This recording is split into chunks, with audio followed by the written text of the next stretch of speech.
I didn't want to watch news because I felt like, why am I going to watch more negative stuff? I can see that going on around in my area. So I'm cool on that. But I realized that I took it a little bit too far. Like I was a little bit too rigid. But I would recommend be intentional about your media consumption, meaning the negative things that you continue to watch and read.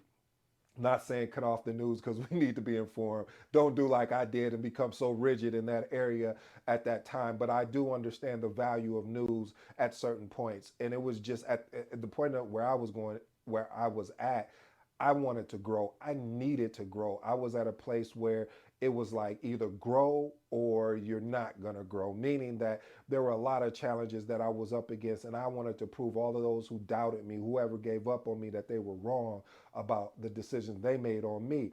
So I just went in straight growth mode and I just kept learning and learning, still there in a sense. So again, be intentional about the media you consume.